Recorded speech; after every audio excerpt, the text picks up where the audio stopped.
Hello, ladies and gentlemen. Welcome to another thing where I talk about things. Today, I'd like to continue talking about the Skellingrim campaign. Before we do, we've got a little bit of news. I recently got a copyright claim from a Chinese company. It's like Turner, China or something like that. If you're not familiar, Turner is a broadcasting company that owns like Cartoon Network and a bunch of other things. So Turner Broadcasting does technically own Steven Universe, but what's bizarre is that our Steven Universe parody is a parody. Like, I mean, this is one of these things. Like when we were talking about the abridged series, where we were using clips from a show and then redubbing it and cutting it up and recontextualizing it. There was a case for fair use there, but it was kind of untested ground because no one's really done that before. But stuff like with an animated parody, where we're making a joke that makes the most sense in the context of you having already seen the show and knowing where everything comes from. Like, it's short, it specifically makes fun of an aspect of the show, like, all this stuff falls very squarely in fair use. It's not like a very difficult case. I mean, you could make some sort of argument, but I don't feel like we were in any kind of problem with the Steven Universe parody that we did. Regardless, we got a copyright claim from Turner China, from Lantum Kids or something like that. Whatever. Turner Broadcasting in China is making a copyright claim on our work, which is super bizarre because, given the fact that China doesn't really have very strict copyright laws, it's kind of unusual to imagine any Chinese company having any real amount of regional control over any intellectual property at all. Like, how would you exert any regional control if people can just make like replica knockoffs of a thing, violating most Western copyright laws at any given time? So it looks like what this Chinese company is doing. I had other animators actually get in contact with me after I made a post about this. Tiara Y contacted me. Zone got hit. There was another guy. I forget his name. He sent me an email, though, and I had a little back-and-forth chat with him. But apparently a lot of animators have just gotten, like, manual claims if they did parodies about anything that was on Cartoon Network by this Chinese company. And I think that what's going on is this Chinese company, because there are no real copyright laws in China that matter, what they're doing is they're just claiming ad revenue from everything that has an IP in it that they feel like they own. And at that point, that they can just sort of abuse the system as much as they like, because even if they file like fraudulent claims, like what are you gonna do? Like, you can't sue them in China because like them abusing U.S. copyright law is not against Chinese law or anything like that. So they can just abuse the DMCA, which is one of the glaring, frustrating, like infuriating things about modern copyright today, is that it's so screwed up that a country that has no copyright laws is able to just indiscriminately destroy content if they feel like. But anyway, though, I've been told that, Tiara Y got caught, a bunch of other people got caught. I'm told that you have to go to the furthest level of dispute with these guys, and then, of course, they don't sue you because, there's no copyright law for them to sue you on, so they're just trying to rake in a bunch of cash. So this is unfortunate. We had a thing. And the problem here is that I have plans for the Steven Universe thing, or I did. We had at least 2 more jokes that we wanted to do. One of which was like Greg Universe explains vaginas to Rose, which was which is actually pretty good. We had some funny bits in that one. And then another one about Greg earning $10 million in ad royalties for his like burger commercial, because it would have had to play like a trillion times a day for him to earn that much in royalties. But yeah, we had 2 jokes that we wanted to do. But if we're going to get like harassed and have our channel get copyright strikes and stuff like that from putting them up there, we may want to reconsider doing those parodies. It would be a huge waste of our time and a detriment to the channel to mess with that stuff. So, yeah, this is kind of a recent development. They're probably not just hitting cartoon parodies, they're probably hitting a lot of people. So anyone who's involved in Steven Universe is probably, who's been doing, if you've done reviews, if you've done anything having to do with Cartoon Network's intellectual property, you're probably at risk of being screwed with by this Chinese company. And, that's YouTube for you. It's just what they do. It's frustrating, but this has become just a matter of life on this platform. So, anyway, though, speaking of, like, I've been man, on that note, we've actually been talking a lot about, like, our future, we think, is going to have to be off of the YouTube platform somehow. Like, YouTube is trying more and more to bring people in and make them work only on the YouTube platform, and the irony of that is that they're kind of driving content creators away, because content creators are just going like, well, like, You just want us to put everything on YouTube, and then you just change everything and yank the rug out from underneath us, and it's like there's no stability here. There's no trust. So, bizarre, just bizarre. But that's news. That's recent news. We'll see how that develops. I expect nothing but shenanigans and headaches from this company. But I don't know. It's part of the work. So, anyway, though, Skellingrim campaign. So we left off, and the group was in the desert. They were off in the oasis, traveling with a bunch of dragonborns, and they had drawn the attention of this tribe called the Thraken tribe. And they were all a bunch of yellow dragons, sand dragons, as it were, and they knew some stuff about wizardry and things like that. So the leader of the dragon board of the Thraken, or the sort of at the time head of their group, Snazzy, wanted to talk to them about what exactly it was they're doing. So he tried to go around from person to person and sort of chat them up and see what kind of information he could get out of them just by talking to them. And a lot of the group did their best to be very tight-lipped, but Snazzy knew that something was up. He asked them about the book, he asked them about the friend. I think he was able to tease a little bit of information out about their mission, like, why are you going to go see the Dragon Lord? Like, very few people go to see the Dragon Lord for no reason. He's a very intimidating and powerful dragon, like, who would go off to do that? And so on and so forth. So the group was doing their best to not spill the beans and ruin their mission, because during this trip in the Oasis, Skellingrim had been actually really kind to them. Like, he'd been talking to them about, like, you've done a really good job, and I really appreciate what you guys have done. And he kind of opened up to them a little bit. Like, they'd had some time to sit down and talk to him for a little bit. And it turned out that he was, like, really appreciative of them, and he was just like, yeah, you guys have been really great, and I know it's really tough, and, but you're hanging in there. And we're almost done with our journey. Once we get this help from the Dragon Lord, we'll basically be there, and I'll have your guys' payment, and everything will be great. Like, here's what I can provide at the moment. Hopefully this will be enough, and da-da-da-da. So everyone had kind of renewed their sort of support of Skellingrim. And originally, like I said, the plan was that they were going to find out some stuff about Skellingrim while they were down in the mines of Deepfjord, and he would have had to work a whole lot harder to renew their trust. But as it was, there was no reason for them specifically to doubt him, and the fact that he was being super nice and put forth some generosity and whatnot was reason enough for them to trust him that much more. So Snazzy approached them and tried to talk stuff out of them, and eventually what wound up happening, we also had Franz. Franz was there, and Franz was also a wizard, and so Franz kind of tried to talk to them a little bit as well and tease some information out of them. But what wound up actually happening was that Ader Flato, with his goblin wife, eventually decided that he liked Snazzy more, because Snazzy, like, approached him and was, like, super nice, was like, I can't remember what all, like, was said to Ader, but it was just, like, one of those things. It was like, like, what a nice shirt you're wearing. And Ader was like, I don't know, he seems nice. And so, like, at one point, finally, Snazzy kind of put some cards on the table, and he was like, listen, like, here's what I think was going on. And he'd pieced some things together, but he'd pieced some of it together incorrectly. So, like, he laid things out, but it was clear he didn't really know exactly what was going on. And the party kind of did their best to deny the more offending things. Because he'd figured, like, I think I think that you're working with the undead, and I think you've got some kind of appeal on their behalf, and so on and so forth, and he told them that, like, the last Black Wizard had died in the mine of Deepfjord, and this is when it sank in for the party. They were like, oh shoot, really? And then he was like, yes, yeah, the last Black Wizard died in the mine of Deepfjord. There's no information. It's just that's the last known location that he was ever at, and presumably he didn't return from there. So, last Black Wizard, dead in Deepfjord. Whoever you're traveling with, probably not that wizard. Our records indicate there are no more Black Wizards. That school of magic is done and gone. Because the way the wizards worked is we had kind of like, again, it was the Lord of the Rings sort of spoof, where we had like White Wizard, Blue Wizard, whatever. But instead of it being, like, I'm not sure what the classifications meant in Lord of the Rings, like, because there was like Brown Wizard, White Wizard, Blue Wizards. And the Blue Wizard's just like up and left. Like, I'm not sure if J.R. Tolkien ever went into what the Blue Wizards were really supposed to do, but they just up and left. Like, they weren't even in the Lord of the Rings.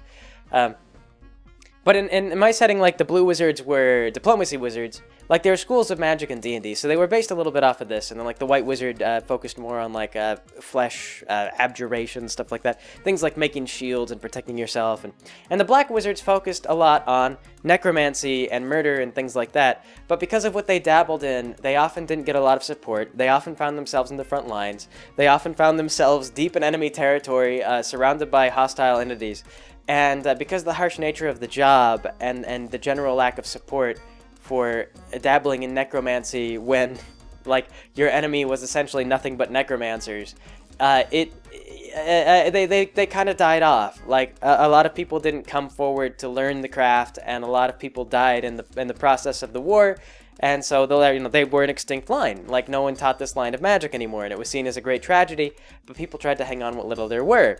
And it turned out that the book that had been given to Lyman actually contained a bunch of information about like black magic and things like that, because as stated by Skellingrim was a black wizard.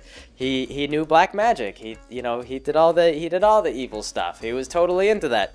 So Snazzy, he was kind of like, yes, he goes, so if all the black wizards are dead and you've got a book with a lot of black magic in it, that could only come from one place, and that would be the undead nation. So the party was kind of reluctant. But anyway, though, Ader decided that at some point he was just going to help Snazzy. And Ader, everyone was watching Ader to make sure that he didn't just spill the beans. So as soon as he started to try to tell Snazzy, like, things that he knew, everyone would intercept him. They'd be like, Ader doesn't actually know anything. Ader's just crazy. He doesn't know what's going on. So instead what Ader did is he just kind of like sat down on the other side of the campfire. And when Snazzy sat down and laid out all the cards on the table for what he knew, I believe that he sneakily tried to cast Zone of Truth over the conversation. So, Zone of Truth is a spell that makes it to where everyone in this little zone of your spellcasting is compelled to tell the truth if they fail, like, a save of some sort. I think it was like a wisdom save or something like that. You have to roll the dice, and if you fail the save, then all you can tell is the truth. So Snazzy is just like, yes, so just tell me what you know. And like, the person he was talking to, who I believe was Lyman at the time, failed the roll and was just like, well, and he just spilled the beans. And it was like, and everyone was like, oh my god, like, Ader is trying to kill us. And so Snazzy was just like, okay, so now we're getting somewhere. And eventually, as Snazzy got that information, thanks specifically to the Zone of Truth, I'm not sure what would have happened if the party had managed to keep it shut. They probably would have moved on to go talk to the Dragon Lord anyway, and we would have gotten along, but probably with not very much information that the party eventually came into. So Snazzy said, like, all right, listen, like, I can tell you some things that you probably would like to know. Like, we study magic. The Thraken tribe studies magic, and if you'd like to come with me, just send a message ahead let Skellingrim know that you're departing for some lie. I can't remember what the lie was.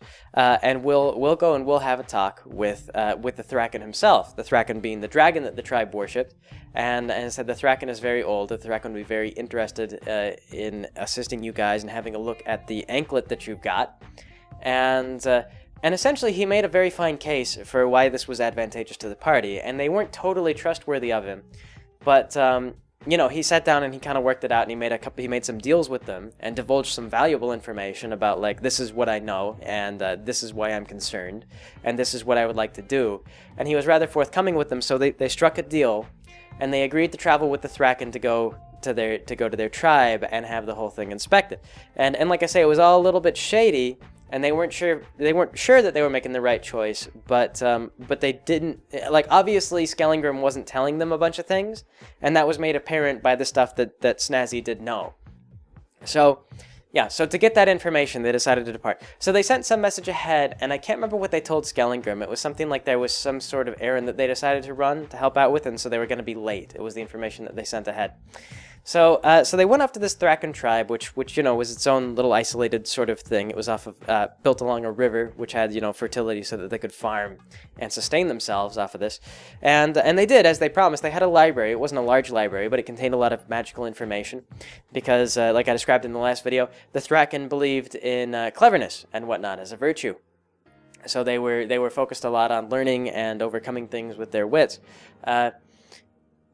And once the party got there, they realized that they had a bit of a problem. Like, they were provided some lodging, but they wound up having to stay with, like, families and things like that. Like, and the Thraken all spoke Dragonborn. Like, for the most part, they didn't really speak Common. So the party was kind of like limited to trying to communicate with like gestures or like getting an interpreter to come help them out. Like Franz was able to speak Draconic, I think, and of course Snazzy could speak both Common and Draconic. But if one of those people wasn't around, it was kind of like they were just speaking. It was like speaking English to someone who was speaking Russian, I guess, because the two languages are very far apart. Like Draconic is very far isolated from the rest of the spoken world. So so they like couldn't communicate very well. And they realized they didn't really have money to bargain with anything. So at one point, La Rana, and I can't remember who else, it might have been Hank Shagberg, decided that they were going to go and try and earn some money from gambling. So they poked around this town until they found where someone was doing like a cockfighting ring. And so what we wound up doing, and I can't remember, I think like I say, I think this was Hank and La Rana, and it was important because what we wound up doing is they bought themselves roosters and decided that they were going to bet on the roosters in a cockfighting match. And so they like found these roosters and they were like, oh, well, like how do I know if they're a good rooster? And I was like, you know what, I tell you what, like I think they wanted to kind of fight each other, and I was like, I tell you what, we'll have the roosters, we'll have your guys' stats, and they'll be like little avatars of you guys. So like if one rooster kills the other, like it'll be fine, your characters will still be alive, but you can kind of see how this like player versus player battle would pan out. And so La Rana was actually a really good character. He'd rolled really lucky, and so his stats were really high. And I think Hank was okay, but he hadn't rolled as well. And monks also earlier on do a lot better. I think that Hank was a fighter. And fighters kind of come into their own as they start to get like their multi-attack things. Like at level 5, they start getting to be able to attack at multiple times per turn. But monks early on get a whole bunch of like key points and things like that, and they're expendable. Like the multi-attack, you can just do every single attack phase, and that's allowed. But like monks have to expend points, and so early on they have an advantage, and then later on I think the fighters kind of at least come on par with them, or maybe even overtake them towards the late end of the game, because you get into like magical items. I mean, I don't know. I haven't like I've like I don't know. Monks are pretty good in this edition. Monks are also weird because they don't need armor. Like their armor is determined by both their dexterity and their wisdom. So they can get to have like a +6 to the armor. Not that that means anything to anyone who doesn't play D&D, but yes, they wind up with just like really good natural armor. So still, it was pretty cool because we hyped it all up, and we got like we got the chickens and the dragonborn all stood around, and they put their money down, and so like he named La Rana named his chicken El Gallo Furioso. Al Gallo Pollo Furioso, something like that. I'm not entirely, I can't remember. Al Gallo Furioso. And yes. So they did the battle, and we had him, like, he just conquered Shagberg. Like, Al Gallo Furioso just conquered Shagberg, like, right off the bat. Crushed him. And he went along, and, because we were using the character stats to represent the chicken, like, we just kind of played it up as, like, a comedy of, like, this thing. Like, he actually got a little, like, he got some leather and stuff like that, and he, like, put a mask on the chicken so that it was a Mexican wrestler just like him. Like, we went all the way with this chicken thing. So like, Gallo Furioso became La Rana. And it was actually pretty cool. So we did all these battles, and we made all this, like, La Rana, Gallo Furioso, the crowd's chanting, everybody really excited. The chicken defeated everyone. They pulled in a bunch of money, and then after that, Gallo Furioso became essentially La Rana's like familiar. He traveled around with La Rana from then on, and was like it was like just a chicken. After that, like the chicken was only had player character stats when battling other chickens. Otherwise, it was just a chicken, and that was kind of the rule for that. So it's like whenever he went in the cockfighting ring, El Gallo Furioso became La Rana, but otherwise he was just frightened. He was like a rooster. So yes, so this became a thing. The party, meanwhile, they searched on the records on the Black Wizards and things like that, and they were able to confirm that, yes, there was indeed this line of Black Wizards that they were following, and they had all been deceased, except for the last one, which had just gone missing in the mines. And when they talked to Skellingrim, he had not acted like he really knew a lot about why the mines were sealed or anything like that, which was a dead giveaway that he wasn't that Black Wizard that disappeared in the mines. He wasn't the disappeared Black Wizard, or else he would have known what happened in the Deep Fjord mines. So, this became kind of an issue, and then they didn't know for sure what to make of it, because after that big pep talk from Skellingrim, they'd kind of felt like they were betraying him, but now there was this like conflict of information that kind of implied that Skellingrim wasn't who he said he was, and the party didn't know what to do. So they agreed, though, to go ahead and take the anklet down to the Thraken, this dragon. And what the Thraken was is he was like a snake, essentially. He no longer had wings or anything like that. I believe I explained this previously, like he'd gotten into some kind of magical stuff that altered his body and made him able to tunnel underground. And essentially what he did is he traveled through these giant tunnels beneath the town and throughout the desert. And that was kind of his thing that he did that allowed him to kind of one-up some of the other dragons, or at least compete on a level that they weren't trying to compete on. Instead of flying and fighting over the skies, he attacked from below. But what he discovered while tunneling was there was this sort of primordial stuff, like deep in the crust of the earth, and some of it was located actually deep below the village of the Thraken. And this was actually one of the reasons why they built the village around it, so that they could study it. And what they explained was that they had actually figured out that they could forge weapons using the stuff as a sort of quenching material, and doing so caused it to absorb a certain amount of magical property. They weren't entirely clear on what exactly the magical stuff was doing, but it was making their weapons more vicious. Like when they struck something with these weapons, they did a lot more damage. Like it wasn't just pure cutting, there was also a certain amount of just like force impact and so on and so forth. So it was making their weapons more dangerous. And it was something that they did, but they didn't do it a great deal. They just gave these, it was sort of a badge of office. And the trouble with them was that you had to occasionally reforge the weapon because the magical effects could wear off. And they had a theory, which they did not divulge to the party, but it required them to just give up the anklet for a little while so they could perform a ritual over the well of this primordial stuff. And what wound up happening was previously, in D&D, you can actually use Detect Magic, and so you can see the magic of an object when you're looking at it. And they could always see that there was a very peculiar and unnamed sort of magic ascribed to the amulet, or the anklet, whenever they had it. So they gave up the anklet, and they could continue to see the magic that was there. And they did their ritual, and wound up, essentially a whole bunch of the stuff came up out of the ground, and poured into the amulet and then vanished into it, or the anklet, and then vanished into it. And after that, the thing like lit up. It blew up like a sun. And so now that magical aura that they could see was like a freaking beacon. And so suddenly everyone was like really worried. They were like, oh, oh no, like we were supposed to keep this hidden. That's not good. That's not good at all. It'll be really easy for the undead to find this now, won't it? Oh no. So, the Thraken, though, this giant, it was a giant dragon, and the party, I think, was still, like, level 3 at the time? Yeah, I think they were all level 3, collectively. So they had no means to fight off this dragon, but the dragon was satisfied by this experiment. He said that he resolved that this confirmed a big theory that they developed, a big hypothesis they'd laid out. And, they couldn't ask for more, and certainly didn't want to hang on to this accursed thing. And so they asked, like, are you sure you don't want to, like maybe you could keep it, like you're a dragon. And the dragon insisted, no, it was more trouble than it was worth. And aside from that, the power the anklet possessed was difficult to unlock. You would have had to know what you were doing, and the easiest way to unlock it was to be the Dark Lord Archaeopteryx himself. So they decided that no, the party should just keep on with their mission and not keep this thing here. But, in return, they were allowed to peruse any of the magical books that they had, and I believe they were given something for their troubles, also information. And they took Serena's axe, and maybe they didn't. This might have been later. Oh, yes, that's right. They agreed to teach them the secrets of forging the weapons, because the forging the weapons in the primordial stuff was a bit of a process, and there was some ritual to it. So they agreed to teach them that. And so they said, all right, you've allowed us to do this, and so we will teach you this thing that we've learned, and that will be fair. Like, this is the secret of our tribe, and so we'll let you leave with that, and that's what you get for this.